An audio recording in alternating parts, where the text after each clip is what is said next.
కవిత ఆంధ్ర అమ్మాయి లైక్ చేయండి, షేర్ చేయండి, కామెంట్ పెట్టండి, సబ్స్క్రైబ్ చేయండి. First lesson rain water harvesting education పర్యావరణ విద్య 9th class. Let's think what else can we do to save the rainwater. Let's divert the rainwater to the plants in the kitchen garden instead of leaving it into the streets and canals through water pipes. వాన నీరు వృధాగా పోకుండా ఇంకా ఏమేమి చేయవచ్చో ఆలోచిద్దాం. డాబా మీద పడే వర్షపు నీరు గొట్టాల గుండా వీధిలోకి కాలువలోకి పోకుండా ఇంటిలో మొక్కలకు వెళ్ళేలా ఏర్పాటు చేసుకుందాం. Let's arrange water harvesting pits in houses, streets and schools. మన ఇంటిలో, వీధిలో, పాఠశాలలో ఇంకుడు గుంత ఏర్పాటు చేసుకుందాం. Let's store the rainwater in cans and use them for household purposes. Through water is available in our houses, we can save power by doing like this. వాన నీటిని పట్టి డబ్బాలలో నిల్వ చేసి ఇంటి అవసరాలకు వాడుకుందాం. ఇంటిలో నీరు అందుబాటులో ఉన్నప్పటికీ ఇలా చేస్తే కరెంటును కూడా కాపాడుకోగలుగుతాం కదా. Let us see some other water saving habits.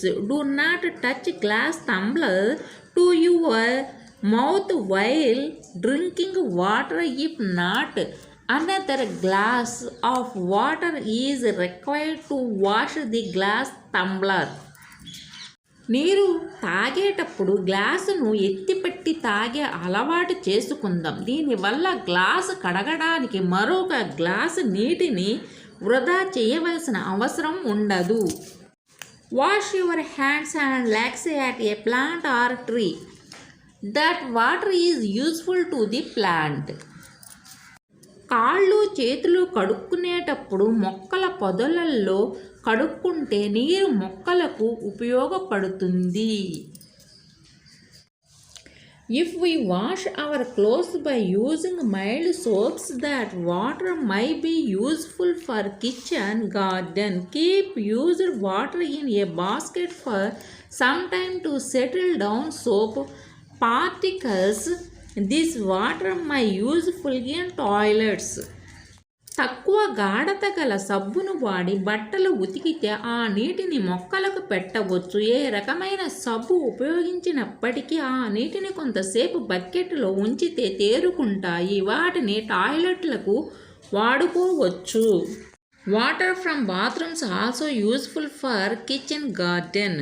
స్నానాలకు వాడిన నీటిని కూడా వృధాగా డ్రైనేజీలలోనికి వదలకుండా మొక్కలకు పెట్టాలి. Write a report based on the information that you have collected. మీరు సేకరించిన సమాచారం ఆధారంగా నివేదికను రూపొందించండి. Follow up.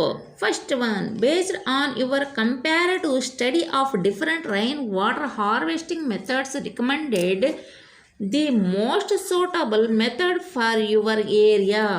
తదుపరి చర్యలు. ఫస్ట్ వన్, మీ తులనాత్మక అధ్యయనం ఆధారంగా మీ ప్రాంతానికి అనువైన నీటి సంరక్షణ పద్ధతులను సూచించండి.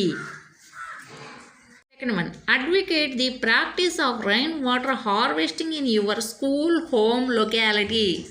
మీ పాఠశాల, ఇల్లు, సమీప ప్రాంతాలలో నీటి సంరక్షణ పద్ధతులను పాటించేలా చేయండి. Third one, why should we store rainwater? If we do not store the water, what will happen? What is your action plan to store the water? మూడోది చూడండమ్మా. వాన నీటిని మనం ఎందుకు దాచుకోవాలి, లేకపోతే ఏం జరుగుతుంది? మీరైతే ఏం చేయాలనుకుంటున్నారు? మీ ప్రణాళికలు ఏమిటి?